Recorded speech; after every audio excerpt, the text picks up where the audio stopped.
कोलकाता का saint Mary sacred heart church, जो church के अलावा नन हॉस्टल भी था। जवान लड़कियां जो दुनिया के सारे बंधन और वैभव त्याग कर जीसस और मानवता की सेवा करने की कसम खाती थी, वो इसी हॉस्टल में रहकर अपनी ट्रेनिंग के कुछ साल बिताती थी।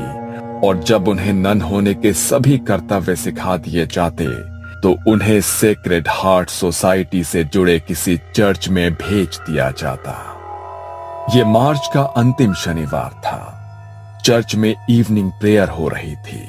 तभी मदर सुपीरियर एग्नेस, जो इस नन ट्रेनिंग सेंटर की हेड थी, उन्होंने एक 22 साल की लड़की से बाकी लड़कियों का परिचय कराया। ये है God special child Maria.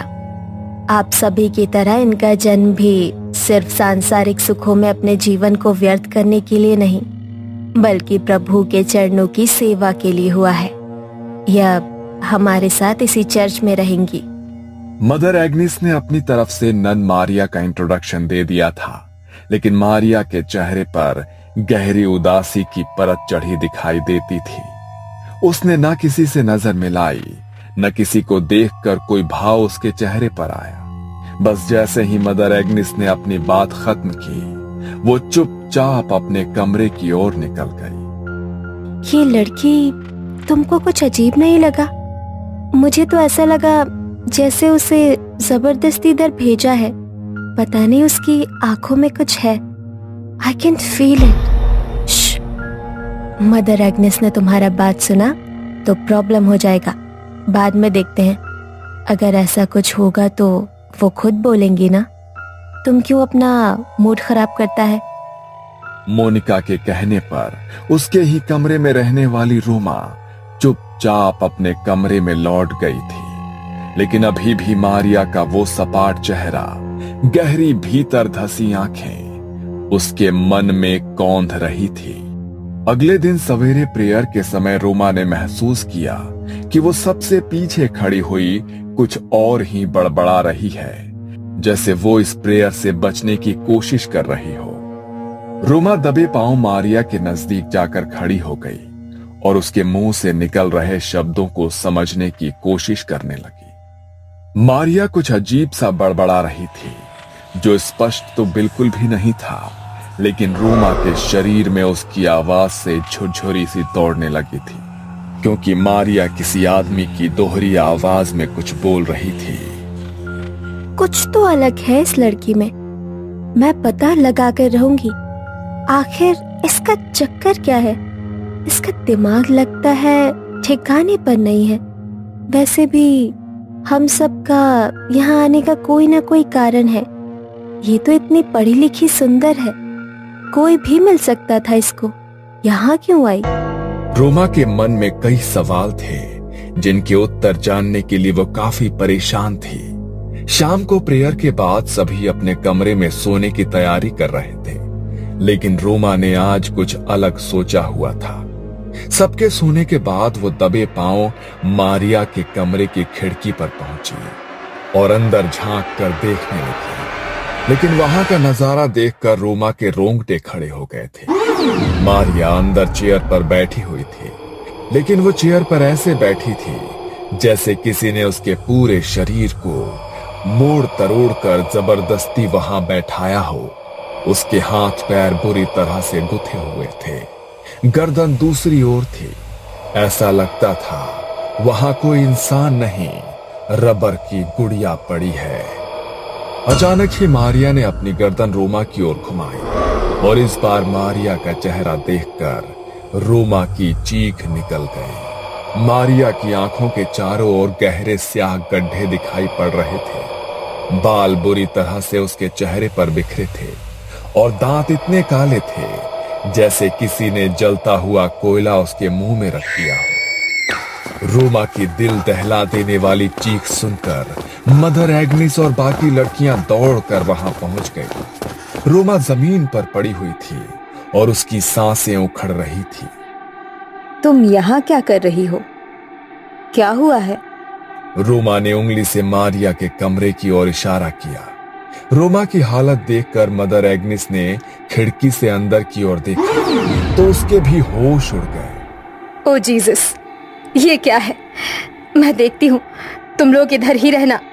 Mother Ignis cross को हाथ में लेकर मारिया की ओर कदम बढ़ाती है तो मारिया अपनी कुर्सी से कूदकर नीचे जमीन पर आ जाती है और किसी जंगली जानवर की तरह गुर्राते हुए मदर एग्निस को एक टक घूरने लगती है। एग्निस धीरे धीरे क्रॉस को अपने हाथ में पकड़े मारिया की ओर बढ़ रही थी। तभी अचानक उनके हाथ से क्रॉस छूटकर नीचे गिर पड़ता है। अगले ही पल मारिया की आंखों की पुतली काली हो जाती है।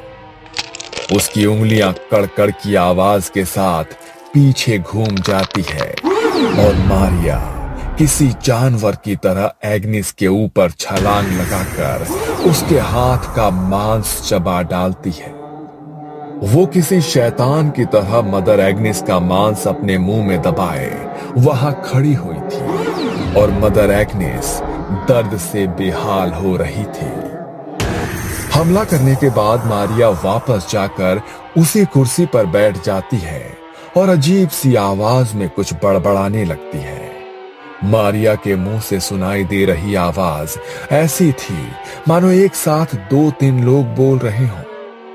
चीख पुकार सुनकर चर्च में रहने वाले फादर भी वहां पहुंच जाते हैं और मदर एग्निस की ऐसी हालत देखकर उन्हें वहां से बाहर ले आते हैं। मारिया अभी कुछ शांत दिखाई दे रही थी और इसी मौके का फायदा उठाकर मारिया को उसके कमरे में बंद कर दिया जाता है। मारिया की ऐसी हालत देखकर सभी हैरान थे। बाकी की लड़कियों में भी डर का माहौल बन गया था। फादर स्टीव समझ चुके थे कि ये कोई इंसानी नहीं, शैतानी ताकत का काम है। इसलिए बाकी की लड़कियों को उस कमरे से दूर रहने की सलाह दी जाती है और वो क्रॉस को माथे से लगाकर कुछ बुदबुदाने लगते हैं। अगले दिन सुबह प्रेयर का समय था। फादर ने सभी ननों को मारिया के कमरे के बाहर बुलाया और एक साथ प्रेयर करने के लिए कहा। पवित्र जल हाथ में लेकर फादर मारिया के कमरे में दाखिल हुए। एक तरफ बाकी की नन मिलकर लगातार प्रेयर कर रहे थे और दूसरी ओर फादर हाथ में पवित्र जल लेकर मंत्र बोलते हुए उसकी ओर बढ़ रहे थे। फादर को देखकर मारिया के चेहरे के भाव बदलने लगे। वो घबरा कर एक कोने में सिमट रही थी। प्रेयर की आवाज उसके कानों में पहुंच रही थी, जिससे वो अपने दोनों कानों पर हाथ रखकर बचने की कोशिश कर रही थी। अचानक एक चीख के साथ वो जमीन पर गिर पड़ी और उसी के साथ फादर स्टीव ने पवित्र जल छिड़ककर बाकी सभी को यकीन दिला दिया कि मारिया के ऊपर जो भी शैतानी साया था वो पवित्र जल और प्रार्थना की शक्ति से उसे छोड़कर जा चुका है। पवित्र जल ने जहां जहां मारिया के शरीर को छुआ था वहां पर छाले जैसे बन गए थे। ऐसा लगता था जैसे मारिया को किसी ने तेजाब से जला दिया हो। कुछ देर बाद मारिया को होश आया तो वो दर्द से कराहती हुई पहले से काफी कमजोर नजर आ रही थी। उसके शरीर में अब मुश्किल से उठने बैठने जितनी ताकत बची थी। चेहरा एकदम मुरझा चुका था, शरीर भी मानो झुक गया था। मारिया की हालत को देख मदर उसे उसके कमरे के बिस्तर पर ही लिटा देती है। ओह जीसस, इसका हालत बहुत खराब लग रहा है। इसे यही आराम करने दो, होली वाटर इसको ठीक कर देगा। अगले 2 दिन बेहद सन्नाटे में गुजरे। मारिया ऐसे ही बिना कुछ खाए पिए, बिना एक भी शब्द बोले अपने बिस्तर पर पड़ी रही। 2 दिन बाद उसने टूटे फूटे शब्दों में पानी मांगा। मदर के कहने पर मारिया को पानी पिलाया गया। मारिया अब थोड़ी सामान्य सी नजर आ रही थी। ऐसा लगता था कि जैसे जो भी बुरी शक्ति थी वो वाकई में उसे छोड़कर अब जा चुकी है। मारिया की ऐसी हालत देखकर मदर एग्निस ने प्यार से उसके सर पर हाथ फेरा। कुछ खाओगी? मारिया ने हाँ में गर्दन हिलाई और फिर कई दिनों के बाद मारिया ने भर पेट खाना खाया। वो खाती ही जा रही थी जैसे न जाने कितने सालों से भूखी हो। जैसे जैसे समय बीत रहा था, मारिया के खाने की गति और तरीका बदलते जा रहा था। मारिया का पूरा मुंह खाने से सन गया था। खाना खाने के बाद मारिया कुछ अलग सी नजर आने लगी थी। एक बार फिर उसकी आंखें बदलने लगी और वो कुछ अजीब सी भाषा में बड़बड़ाने लगी। ये बार बार अलग भाषाओं में बोल रही है, लेकिन इसने इतनी सारी भाषाएं सीखी कब? आप तो कह रही थी ये अनाथ आश्रम में रहकर पढ़ी है। क्या वहाँ पर ये सब भी सिखाते हैं? और आपने उसे खाना खाते हुए देखा? ऐसा लग रहा था जैसे कोई इंसान नहीं, जानवर खा रहा हो। मुझे नहीं लगता ये अपने होश में है। इस समय जो कुछ भी कर रही है ये उसके अपने बस में नहीं है। इससे पहले कि कोई कुछ कर पाता, मारिया एक बार फिर से नॉर्मल हो गई थी। ऐसा लगता था अभी कुछ देर पहले जो भी हुआ उसे उसकी जानकारी ही नहीं है। मारिया का स्वभाव गुजरते समय के साथ अजीब और अजीब होता जा रहा था। मदर एग्नेस और फादर स्टीव समझ गए थे कि मारिया को संभाल पाना उनके बस का नहीं है। मारिया को शुक्रवार तक यहाँ पर ही रखना होगा, उसके बाद फादर एडमंड ही कुछ कर सकते हैं। 3 दिन बाद शुक्रवार को फादर एडमंड वहां आए और देर रात सबके सोने के बाद एक्सोर्सिज्म यानी कि मुक्ति की प्रक्रिया शुरू की। मारिया को एक कुर्सी पर बांध दिया गया।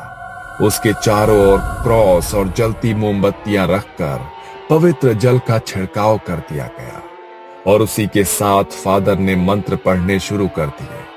मारिया की आंखों की पुतली एक बार फिर से काली नजर आ रही थी। उसके चेहरे पर शैतानी मुस्कान दिखाई दे रही थी। मारिया एक साथ कई भाषाओं में जाने क्या बोल रही थी। कभी उसके मुंह से नन्हे बच्चे की आवाज सुनाई देती, तो कभी किसी आदमी की कड़कती आवाज कानों में पड़ती। जैसे जैसे फादर मंत्र पढ़ते जा रहे थे, मारिया अब गुस्से में दिखाई देने लगी थी। अचानक ही मारिया जोर से चिल्लाती है और उसी के साथ उसके आसपास लगी सभी मोमबत्तियां एक साथ बुझ जाती है। और तभी फादर देखते हैं कि जमीन पर रखे क्रॉस और मारिया के बीच की जमीन फटने लगी है।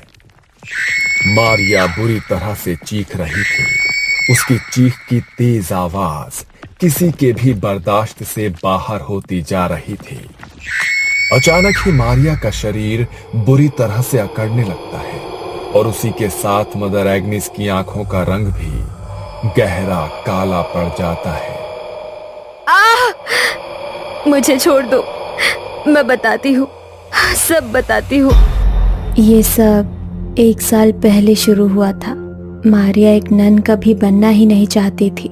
वो तो शादी करके अपना हैप्पी लाइफ स्टार्ट करना चाहती थी। ये हर संडे को सिटी चर्च में आकर प्रेयर में अपनी आवाज में गाने गाकर सुनाती थी। मारिया जैसी सुंदर और खुशमिजाज लड़की को देखकर उस चर्च के यंग फादर नील का दिल उस पर मचलने लगा। नील ये भूल गया था कि उसने चर्च के लिए अपना जीवन समर्पित करने की कसम ली है। धीरे धीरे दोनों के बीच बातें शुरू हुई और जवानी के आवेग में ये दोनों रिश्ते में आ गए। मारिया और नील दोनों के लिए इस रिश्ते को सबके सामने लाना असंभव था, क्योंकि एक फादर उम्र भर कुंवारे रहने की कसम खाता है। अगर ये बात सोसाइटी में किसी को भी पता चलती तो बहुत बड़ा तमाशा होता। चर्च की रेपुटेशन खराब होती सो अलग। इसीलिए वो अब अपनी गलती सुधारना चाहता था। उसी दिन मारिया जब चर्च में प्रेयर के लिए आई तो उसने बताया कि वो 4 महीने की प्रेग्नेंट है। फादर नील के पैरों के नीचे से जमीन निकल गई थी। वो कुछ भी समझने की हालत में नहीं था। वो उस बच्चे को एक्सेप्ट नहीं कर सकता था और मारिया जिद पर अड़ी हुई थी कि वो अपने बच्चे को दुनिया में लाकर ही रहेगी। जब बातों से मारिया नहीं मानी तो नील ने मुझे सारी बातें बताई और मदद मांगी। मैंने वादा किया कि मैं उसकी मदद करूंगी, लेकिन पहले ज़रूरी ये था कि वो मारिया को बच्चे से छुटकारा पाने के लिए राज़ी करे। आधी रात का समय था।